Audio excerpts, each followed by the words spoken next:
Welcome to Real Estate While You Drive with Eric Stark. Whether walking, running, riding, driving, or flying, this podcast is for the real estate entrepreneur on the go. If you are looking for simple to consume, easy to implement real estate breakthroughs and strategies, Real Estate While You Drive will put you in the driver's seat on the fast track to success. Subscribe today and ask away. We are here to help you break through. What's going on, ladies and gentlemen? This is Eric Stark from the Breakthrough Group and Real Estate While You Drive. And today, man, I have just what you need to give you a kick in the ass and a dose of hardcore reality. This call actually comes from an overwhelming response of our callers and listeners that want to hear more of what our guest is putting out there. So our guest today, man, this couldn't be more befitting to where a lot of people are currently at. But our guest today has overcome more opposition than probably everybody on this call put together, from having a six-figure income swiped from underneath him to his freedom stripped away for seemingly petty circumstances to several other unimaginable circumstances that just kept stacking and stacking and stacking on top of each other.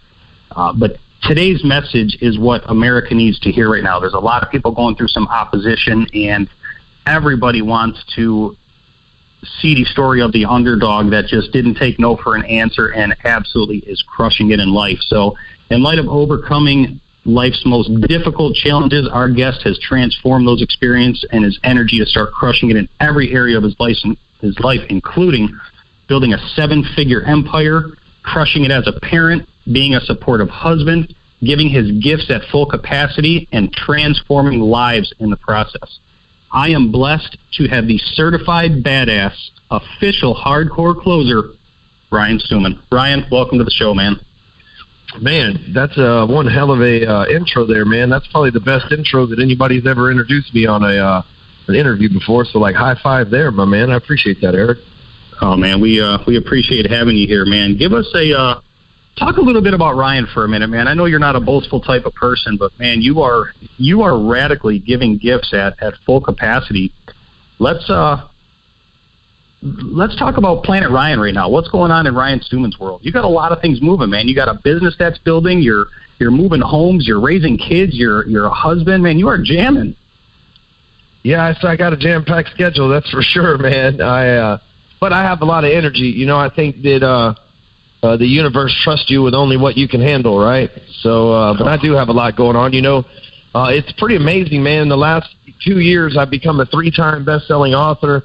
And and that's not New York Times or anything like that. That's just Amazon. But, you know, I've sold quite a few books, and that's a really cool title. Who I didn't even finish, the 9th grade. So, who'd ever figured I'd write anything other than an excuse as to why I was late to class or something like that. And then at this point, I've created, somewhere around 2,000 funnels for myself and clients and people like that. I've got 1,500 pages or so on my blog, and then I've got another 1,500 or so blog posts on there. I've got, I think, 1,200 videos on YouTube. And all of that didn't happen overnight, and it didn't happen in the last year, or, I went into some sub-level underground basement and made all this stuff and then just came out and blew up. Man, I've been on the grind every day relentlessly, and we're talking 10, 12-hour days at least every day since 2010. And matter of fact, man, I went on a vacation this year because my soon-to-be wife, my fiance, and my assistant were both like, you haven't taken a vacation almost 2 years, man. Don't you think it's time to take a break?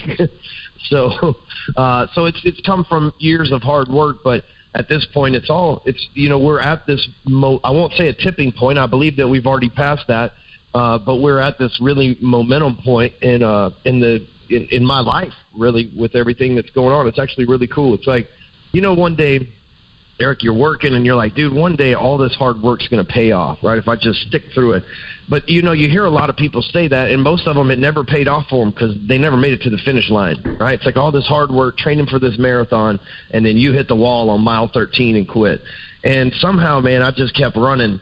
And, I really feel like I'm at that point where it's like, dude, all that hard work I did's really paying off now. And I didn't know that I'd ever get here, but I was too damn stubborn to try anything else, I guess.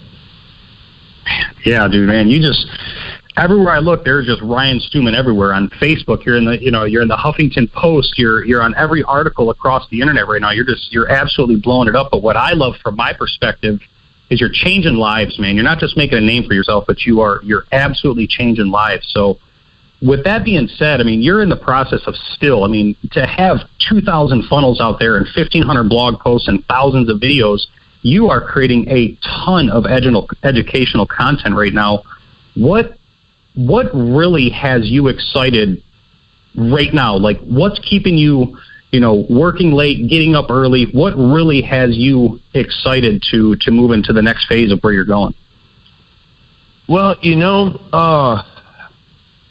a lot of things keep me excited. The results that I see from the people that I work with really keeps me excited. I was saying this yesterday. I used to be, inspired by people like Tony Robbins and stuff like that, and I still am. I'm not saying that I'm not, but like that's where I used to look for inspiration, and now I look at the people that I work with, or the people that send me messages on my Facebook fan page that say, hey man, I did 5 years in prison, and my parents told me I wasn't ever going to make it in life, and last year I made $400,000, and or the guy that says, hey man, I was broke and I took your program and I just made my first sale this week. Finally, I get to take my old lady out on a date, and like, dude, that's what's inspiring to me these days and keeps me excited. But as far as projects that keep me excited, man, I love writing, and that hardcorecloser.com is like, man, if you could strip everything away from me, just don't take that, please, right? Like, nobody ever has to see it again. Just like, let me keep it, though. It's like such a it's so much fun, man. It's like this hobby I've created on this website where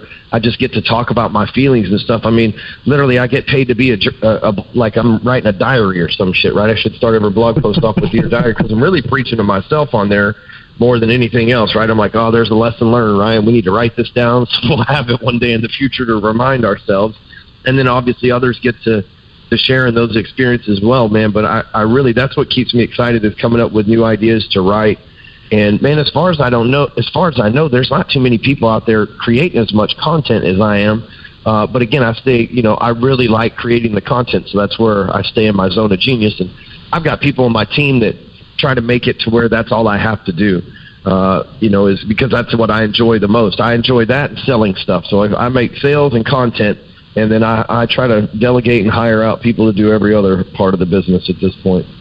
I love what I just heard, and I love the order that you put it in, because, number one, when you can see people that, that may have been in your situation a couple years back, and, they can see that there's this guy that's in the same situation that's absolutely killing it now, it gives them confidence. But from your perspective, to hear you say that, the results from your friends and your clients that they're getting just from reading your blog. Like, I know my perspective, I don't put my real email into anything. You're like the first person that got my real email, because I don't want to miss anything that you put out there. So I make sure everything comes to my actual email that I read. But it means a lot to me, especially to have you on an interview where you're like, guys, who cares about the money? We're changing lives here, man. And that's exciting for me to hear that that's what's keeping you motivated. It's keeping your emotional bank account full. So the money's coming in, but you're like, man, I'm really feeling good about what I'm doing. And then, to know that you're really anxious to put more content and more information out there. So that's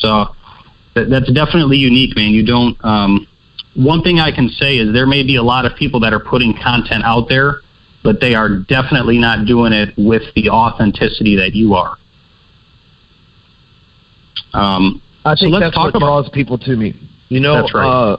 And I made a video last night, did a Facebook Live where I was telling people basically the 12-minute version of my story or whatever, and because we have we just crossed 100,000 fans on Hardcore Closer on the Facebook fan page. We're at like 20,000 on Instagram, and which are huge numbers to me. And so I did a Facebook live stream on there talking a little bit about my story for all the new folks that have joined us. And, I think that's what people appreciate about me is I don't have shit to hide. Like I've got an assistant that's worked for me for 3 years, and if I fired her today or if she quit today, she couldn't go spread any bad. Like everybody already knows all my dirty laundry. I'm pretty good about putting it out there myself. And there's not too many people that, for lack of a better phrase, keep it real. Like in the sense of not like, hey man, we're keeping it real. I mean, like this is the reality that you see. And I think a lot of people appreciate that because I don't hide my battle scars and I don't hide the struggles that I've been through, and I don't act like it's all, let's go to church on Sundays and ride, unicorns over to the land of sunshine and gold pots and stuff like that. Like, I'm not that guy. I'm like, most of us are in sales because we come from screwed up backgrounds, right? That our parents couldn't afford to send us to Ivy League schools, and even if they could have afforded it, they still wouldn't have taken us because we were, screwing up left and right in high school, selling drugs, getting in fights, chasing women, whatever. And I identified that that's who mostly goes into sales. And I'm not saying nothing bad about the community. I'm one of them. And I thought there's all these people out there that wear suits and ties and go to church, and that's great. I'm not against that, right? You can go fall into that category if that's for you. But what about the rest of us, that there was nobody out there to really teach us or represent us or talk to us on our own level? Guys like Zig Ziglar, great guy, man. Obviously he's passed away, but he's a great guy. And, he lived this life of great regard and went to church on Sunday. Most of us ain't living our lives like Zig did, though. Most of us are spending our paychecks on dumb stuff and probably illegal stuff. And so I just wanted to be able to connect with the community and communicate with them in a way that they actually wanted to be communicated with. And again, I'm not for everybody, right? I guess if I put a suit on, I could probably have 1 million fans on Facebook, but I feel like I've got the 100,000 at this point that we're looking for. The people that, like you said, they can send me a message and say, hey man, I did 5 years in prison and now I make $700,000 a year, and they don't have to feel ashamed of it. And it's like this releasing moment where they can get it off of their chest. They're like, dude, I've been wanting to tell somebody that for years. I can't tell my boss. I can't tell my probation officer. I can't tell, my friends, they'll judge me. I can't tell my clients, they'll judge. And like somebody's able to say that to me, and it's like, dude, it's a weight off of I know that weight, and it's a weight off their shoulders. And it's like I said, I'm doing my part to heal the, not heal, but to help the sales community. I always say, there's plenty of places that'll take you if you're perfect, right? There's just not that many places to go if you don't fit that box. And that's what I'm trying to be, I know I definitely don't fit it. I definitely don't. So, one of the messages that I absolutely love that you put out is the fuck your excuses message. Sorry for using that language. You might bleep that out. I don't know. But that is one of the most powerful messages just because it's simple authenticity. Now, I know you deal with a lot of people. I mean, as you say, you got 100,000 people that are and still climbing. I mean, you're spreading like wildfire. How do you, other than sending people to that video or that message and saying, I don't care how many times you have to watch this, you have to understand it until you are convicted. How do you help some of the students that come to you that may want sales training? Because you probably see it from a different perspective where you're like, man, I could give you all the sales training in the world, but until I work on this part of your mindset, you're going to struggle as a salesperson. How do you help people face that reality or to cope with their tough times, aside from hitting them with that brutal truth of reality, like F your excuses? It's actually funny you mention that, because I always say, like, to after we sell to people and they come back there and they're like, dude, this is really good sales training, but the stuff that I learned as far as the positioning is really the gold. And I'm like, that's how we get you. We rope you in with sales, and then we turn around and change your life, right? We're like church. Come on in here, free food. Oh crap, are we in church? Oh man, are they about to preach to us, right? Like that's how we get them. And so, but I have been doing that for forever. We have sales training and stuff like that, but obviously there's a lot more behind the scenes. But I have never really put it out there to begin with until about 2 months ago. I decided I was going to record some personal development stuff, like how I've got a whole 8 different trainings over it. And so I've recorded that over the last, we're on week 6 this week. So I'm almost done with it, and I've recorded all of it that I'm going to turn into a program that'll be, I think we're calling it Own It Academy, and it'll be like a mindset boot camp. And it has a lot to do with, business and family and everything else. But a lot of people ask me that. They're like, Ryan, you seem to have it together in the family side. You seem to have the high production on the business side. Like, how the hell do you manage all of it? Because I'm good at sales and I do this, but I'm lacking this area or that area. So I put together, the best description of my line of thinking that I could break down into, end up being into 8 different things. It actually breaks down into 5, and you're like, oh shit, that's not enough. I got to keep going, right? The internet loves 8s and 10s, right? So, but, I recently did that program. It'll be out for sale and stuff soon. It's not right now. I'm not even sure what I'm going to charge for it. But it's basically that fuck your excuses mentality from start to beginning. And I have about 60 people that are in the program right now. We didn't sell a whole lot of it or market it. It was just like kind of a, hey, if you want to get in while we're recording this thing, you can.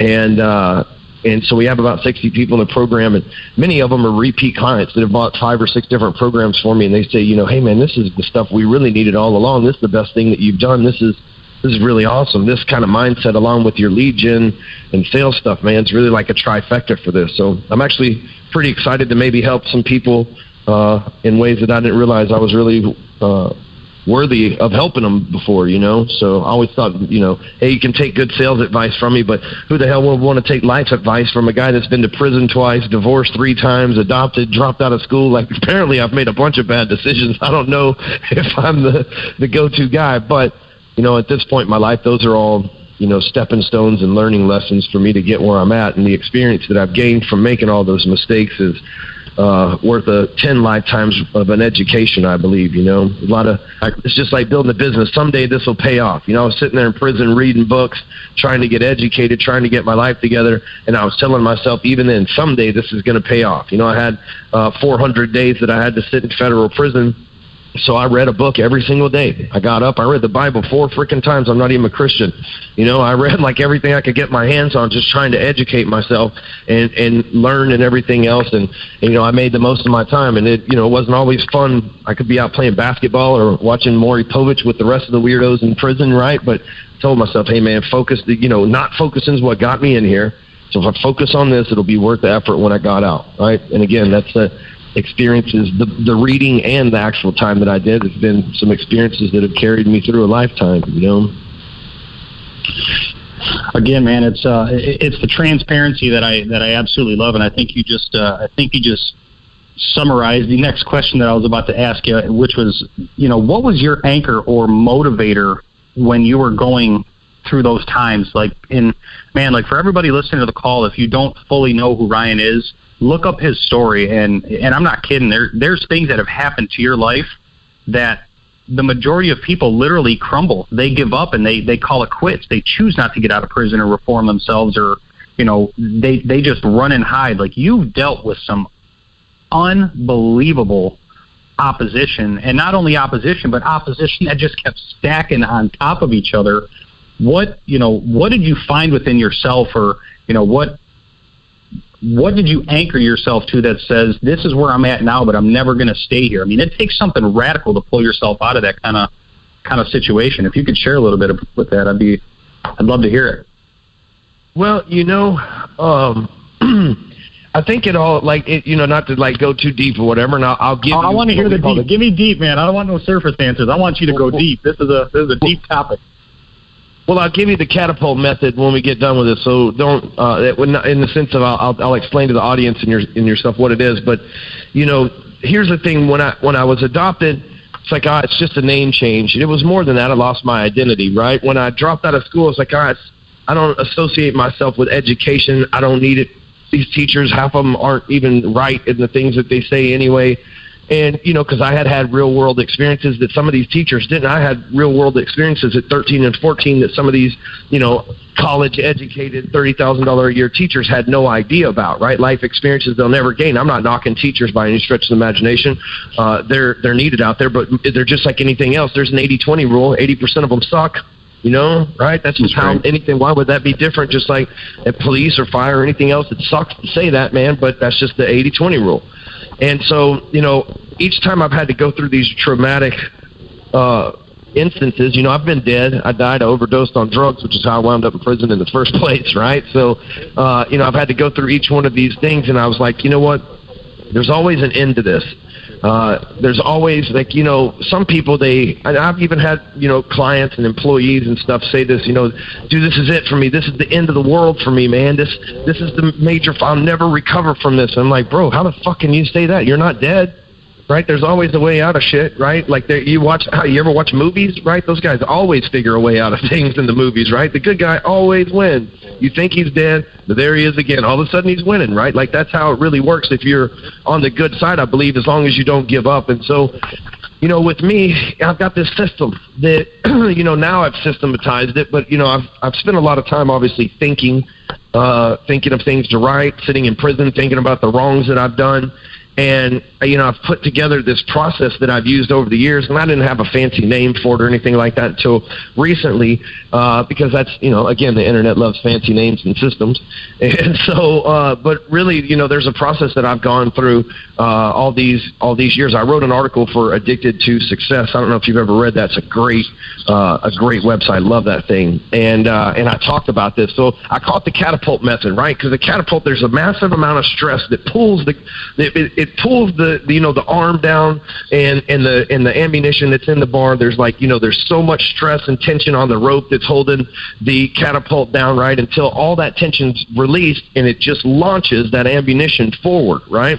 And so I feel like that's what stress does to us. It just pulls us down and ratchets us down like a guitar string until it just pops and releases the ammunition, right? What do you call the arm on a catapult, right? I guess it's the catapult. Releases the catapult and then throws and slings whatever's inside that catapult, right? And so, I believe that anytime we have a setback, it's just a massive amount of stress. But you know what? When I came out of prison in 2008 and I didn't have but $150 to my name, I had nothing but the wind under my sails. I had no bills. My bills and credit, that was already handled itself. You know what I mean? Like I hadn't been dealing with that from prison. I paid off all my bills before I went to prison and just sat there.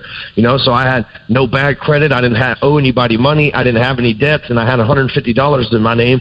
And dude, I was freer at that point than most people will ever be their entire lives, because they have debit cards and credit cards. And in 2008 and 9, those were the worst years on record to be in the mortgage business. And guess what I did for a living? I was in the mortgage. You were killing it, right?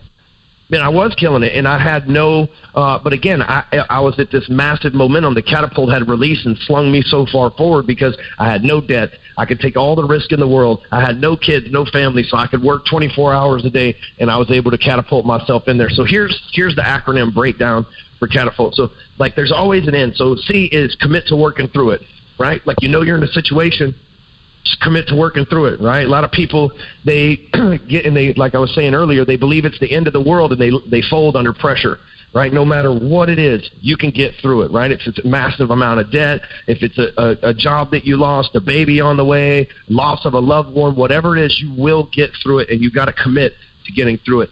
A is admit responsibility, right?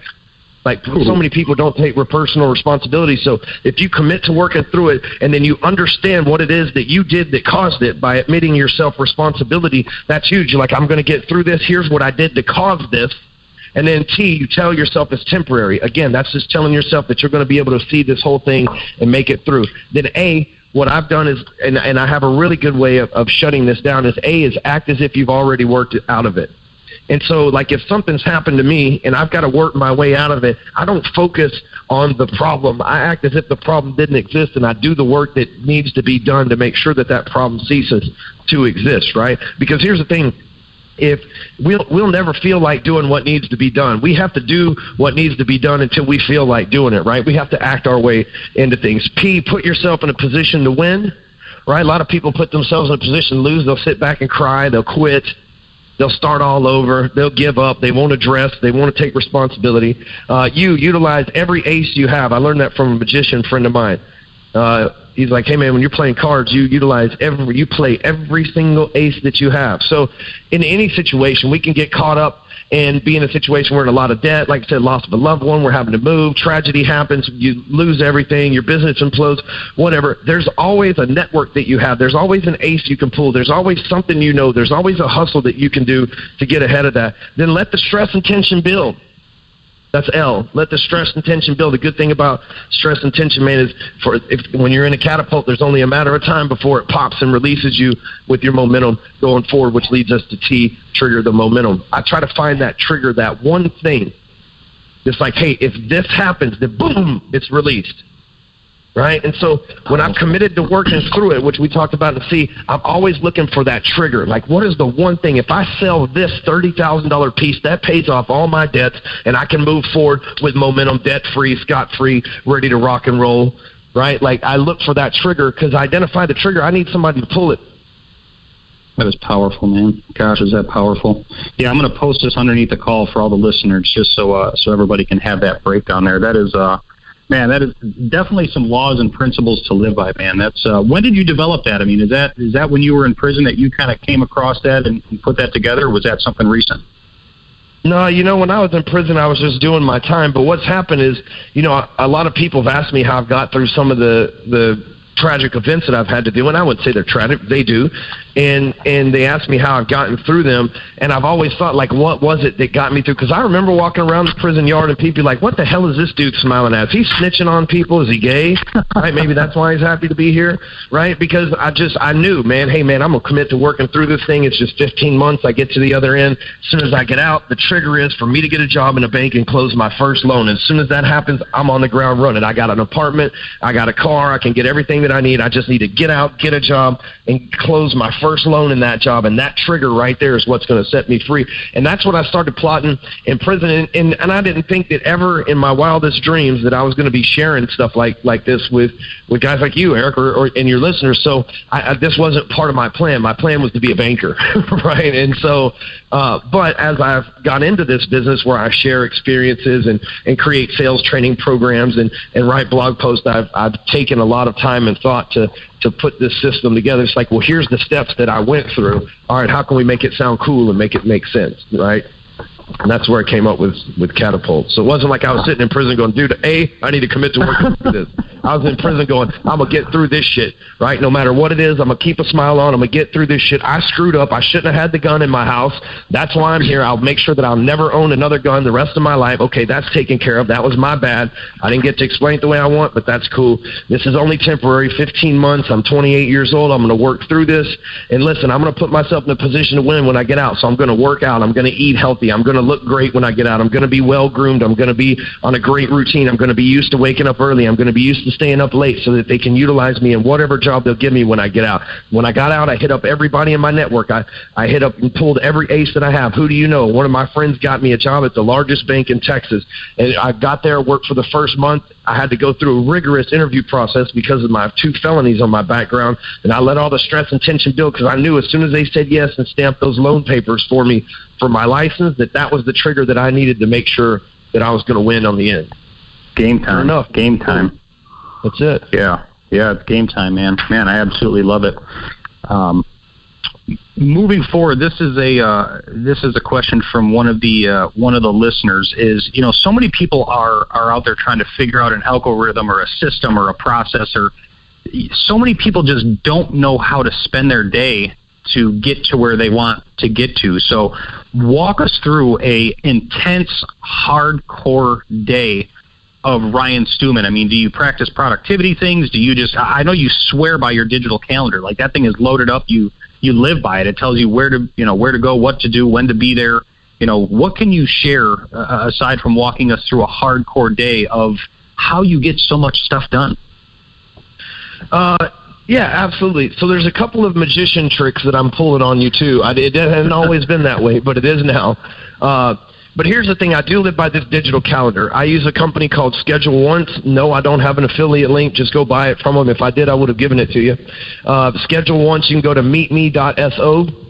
And it's like $20 a month, and it allows you to set up a time on your calendar. I know that I'll take calls from 11 in the morning until 8 o'clock at night my time. So I have a Meet Me link, and people can go in. It's like 30 minutes to an hour. Clients, it's like very few people have that link, right? Like, clients have it. People that are important to me have it. My fiance has it. She sets it up for herself and the kids. And yes, I said that she sets appointments with me as well. And there's a reason for that. It's not a disrespect to her, or she has to ask for my time. It's like, hey, I make time on my calendar for all this business stuff, so why wouldn't I make time on my calendar for things that we have to discuss too? Plus, she works with me. She manages all my affairs. She's my business manager. She's like my right hand, and so she's used to scheduling time for me anyway, so that works out really well. If the kids want to go do something, I schedule time on that calendar, and I live on my phone, on that calendar. I live and die by it, right? Like, you want to know where I've been for the last 5 years, you just look at my calendar on my phone, and you can tell everywhere I've been, right? Police officers got any question, all they got to do is ask Google. It's all right there for them. So, and here's the thing. That keeps me disciplined. right? It's like the only boss that I have is that schedule on that phone, right? That schedule on that phone says, Ryan, here's the things that you need to do today. So say tomorrow I need to run an ad for one of my clients. I just put on the schedule and allot 15 or 20 minutes to make sure I run that ad. And I make sure that before I go to sleep at night, I've done everything on that schedule. And if I know that I haven't written a blog post in a few days and I need to write one, I put it on my schedule. If I know that I need to communicate with this person or that person or put this thing in place, I put it on my schedule, and I live and die by it. And here's the thing. A lot of people say, well, I have a schedule too. I'm talking about I schedule everything. I mean, friends want to go to the lake, I'm going to put them on the schedule. Friends want to go out and drink, I'm going to put them on the schedule. Right? I'm going to look at my schedule before I promise anything. We go concerts, date night, all that goes on the schedule on my phone. So here's the thing. At the end of the night, I look on my phone schedule, and I'm like, I did all this stuff. I'm done. I can hang out with the kids. Maybe make an appointment, right? That's usually what happens is the kids will come to me and say, Dad, can we go drive cars? They got these little, Hot Wheels, not Hot Wheels. I see them.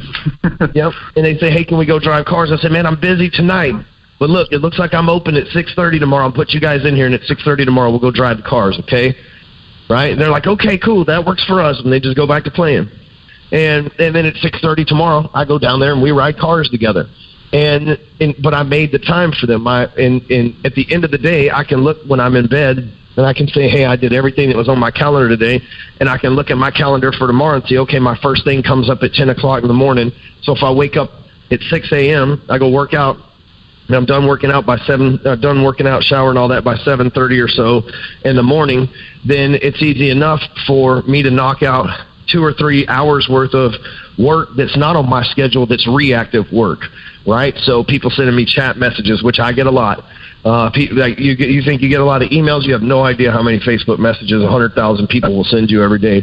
And dude, I'm not knocking it. Keep sending them. I love it. I sell the shit out of things from private. And you get back immediately. You've never not responded. Yep. I mean, it took me 3 weeks to get you on the phone here, but you've never not responded ever once. You're back within 10 minutes.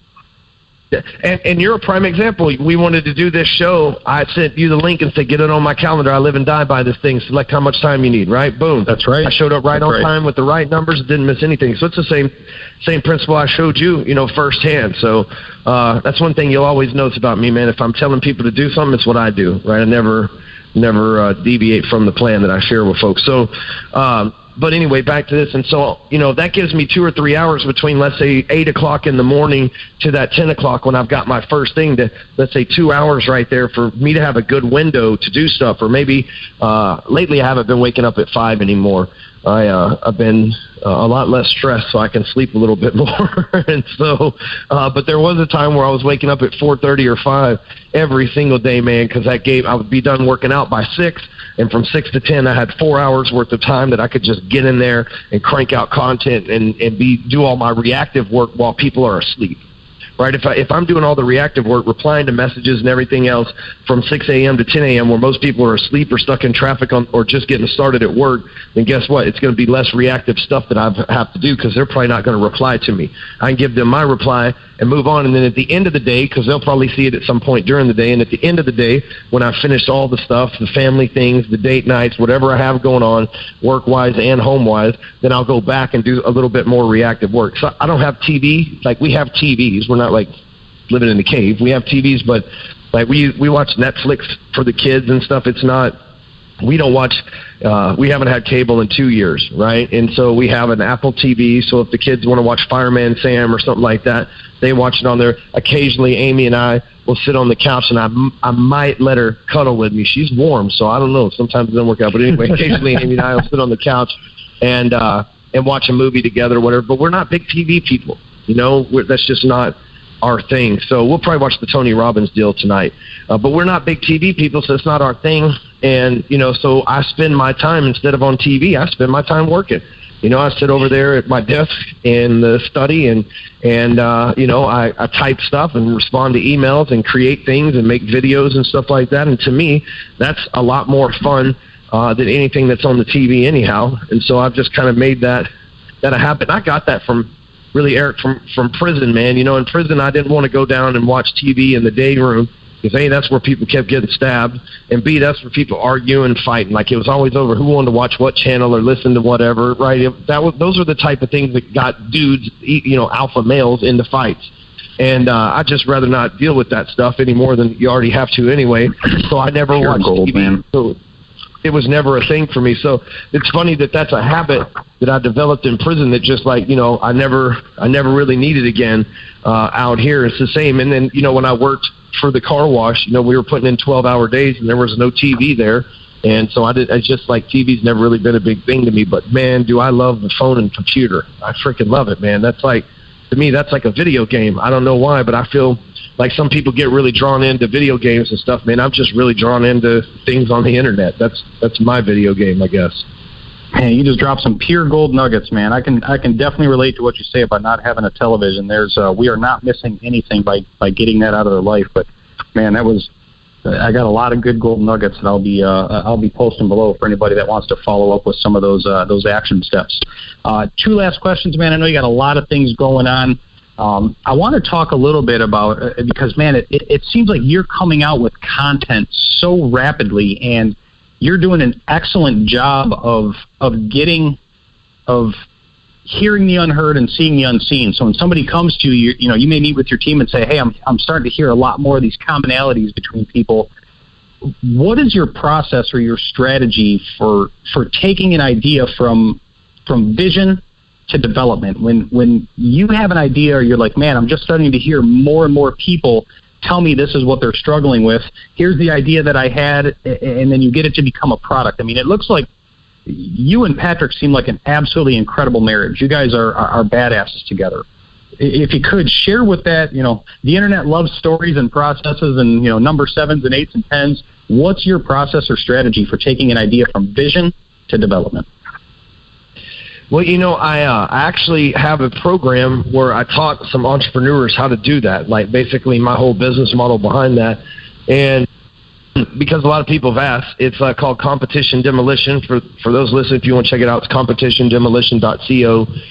But basically, I find a need and fill it, but I try to break things down. It's like, okay, here's the beginning and here's the end. So here's where they're starting. Like, this is what I think when I create books or products or blog posts. It's like, here's where the person's starting. They're obviously missing something, or they have too much of something. There's some sort of pain, right, during their journey. And I know where they want to be. Right? If someone's reading one of my blog posts, it's like, here's 7 ways you're blowing sales, right? They're missing sales, and what they want to do is they want to make more sales, right?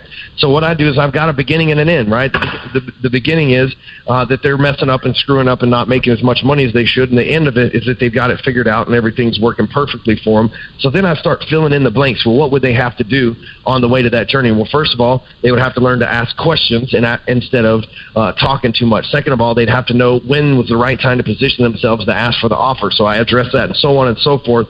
And then I just look back and just kind of like the Own It Academy that I was talking about. I just kind of look back and I'm like, okay, we got like 5 steps here, but really the internet loves, numbers of 8 and 10 and 7 and all that kind of weird stuff. So let me see if I can break one of these down into 2 parts or something like that.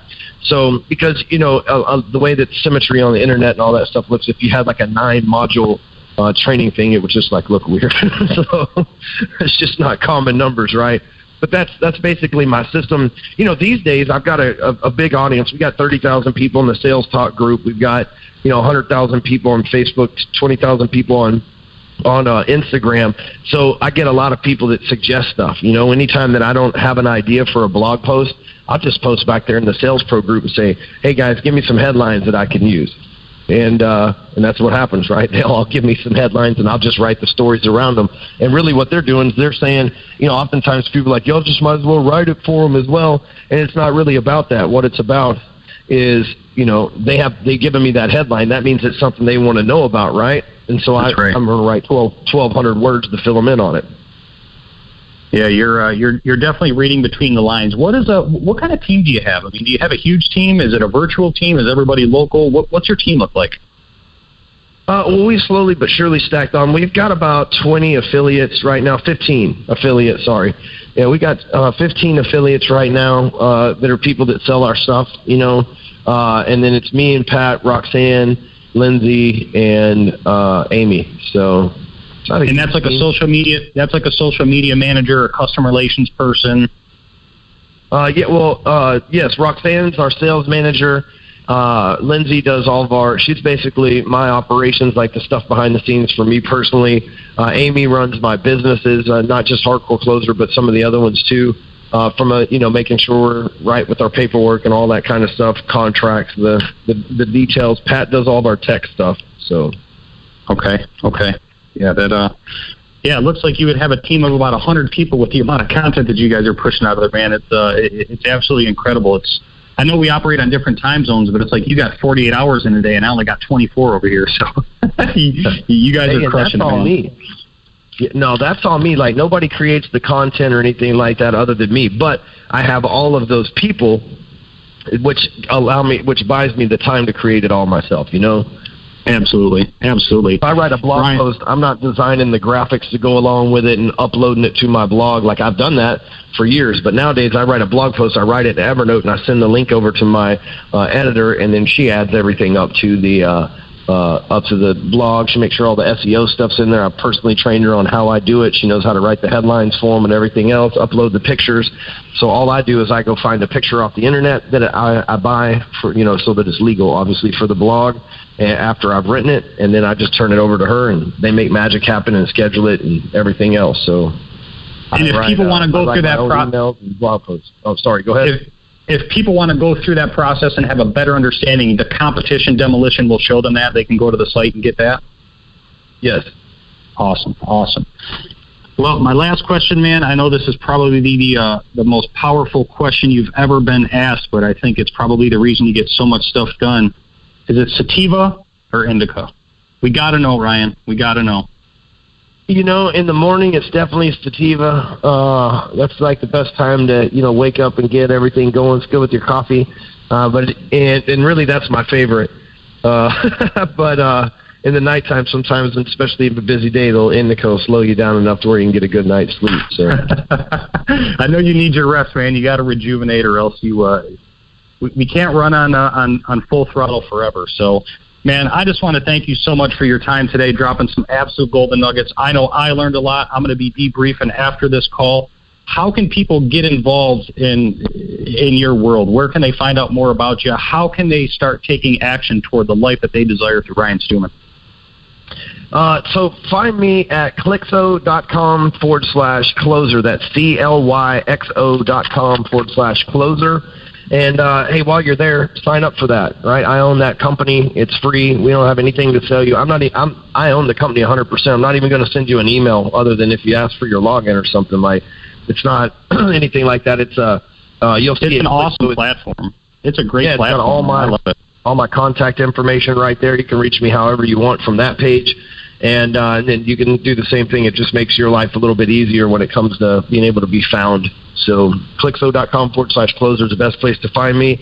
Everywhere that you would want to talk to me is on that one page. So, yeah, and I'm going to highly advise that everybody, when you go to the blog, put in your actual name, your actual email, because he is not going to be sending you any BS. This is stuff that can radically improve your life. And if you're willing to take action and work hard, he is giving out the blueprint and the algorithm to help, salespeople, insurance people, car people, whatever it may be. So, man, I just want to thank you so much for your time, dropping some absolute nuggets. I know you got a lot of things going on. So for myself, the Breakthrough Group, Real Estate While You Drive, I thank you from the bottom of my heart for spending some time. And I'm sure we'll be doing a follow-up phone call here soon, man. Yeah, awesome. Thank you for having me on and letting me bend the ear of your listeners. Oh, absolutely, man. Absolutely. We'll be in touch, buddy. Thank you so much. Thanks.